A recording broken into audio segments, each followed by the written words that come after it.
పై మాజీ మంత్రి నిరంజన్ రెడ్డి విమర్శలు గుప్పించారు. రాజకీయాల కోసం నీచమైన ఆరోపణలు చేయడం సమంజసం కాదన్నారు. రేవంత్ కాళ్లను హరీష్ రావు ముక్కాలనడం అబద్ధమన్నారు. ఎవరి లాభం కోసం హరీష్ రావును టార్గెట్ చేస్తున్నారో చెప్పాలని అన్నారు. కేసీఆర్ ను ఎవరూ తప్పుదారి పట్టించలేదని అన్నారు. హరీష్ రావు మీద నిందలు వేయడంతో పాటు ఇంకా కొంచెం అసహ్యం అనిపించేటువంటి విధంగా సీఎంతో కొల్లుడైనాడని, రేవంత్ రెడ్డితో కలిసిపోయినాడని, లేకుంటే ఆయన కాలుముక్కడు ఇంత నీచంగా మాట్లాడాల్సిన అవసరం లేదు ఎవరికి కూడా.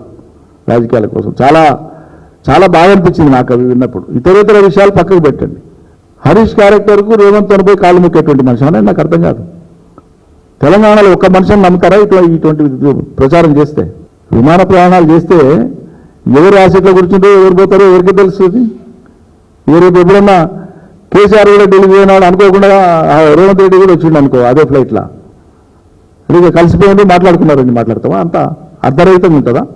చాలా చాలా బాధాకరమైనటువంటి విషయం. ఎవరికైనా కుటుంబం ఉంటుంది, ఏ నాయకుడికైనా ఏ పార్టీ అధినేతకైనా కుటుంబం ఉంటుంది, వాళ్ళ కుటుంబ విషయాలు ఉంటాయి. అవి కుటుంబం వరకు ఓకే. కానీ ఒక్కటి మనం గమనించాల్సింది, కుటుంబానికి సంబంధించి కుటుంబ సభ్యులు కుటుంబ అధినేతను చూసినప్పుడు కుటుంబ అధినేతగానే ఎక్కువ వస్తారు. రాజకీయంగా చూసినప్పుడు కుటుంబానికి అవతల ఉండేటువంటి రాజకీయ నాయకులకు ఉండేంత లోతైన పరిశీలన కుటుంబ సభ్యులు కొన్నిసార్లు ఉండకపోయే అవకాశం కూడా ఉంటుంది. ఉదాహరణకు నేను గర్వంగా చెప్తాను, నేను కేసీఆర్ను 99% అర్థం చేసుకుంటా, అంచనా వేసుకుంటా. ఏ క్షణాన కేసీఆర్ ఆలోచన ధోరణి ఎట్లుంటుంది అనేది. ఈ 99% దగ్గరగా కుటుంబ సభ్యులు ఉన్నారని నేనైతే అనుకోను. తన పైన ఒక కేసు పెట్టి జైల్లో పెట్టినప్పుడు ఆడబిడ్డను అందరం బాధపడ్డాం, కుటుంబ సభ్యులు బాధపడ్డారు. అన్నలాంటి హరీష్, సంతానమైనటువంటి కేటీఆర్ ఆమె బయటకు వచ్చే వరకు వాళ్ళు సుప్రీంకోర్టుకు వెళ్ళి న్యాయవాదులు సంప్రదించి చట్టపరంగా చేయవలసినటువంటి అనేక ప్రయత్నాలు వాళ్ళని చేసినారు. పట్టించుకోలేనటువంటి మాట సరైంది కాదు. ఒకటి.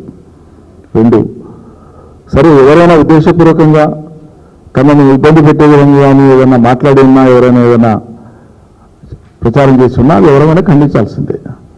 ఖండించలేదని మీరు ఎందుకు అనుకుంటున్నారు? చెప్పే వాళ్ళకి చెప్పి తిరిగి చెప్పింటారు, చెప్పకుండా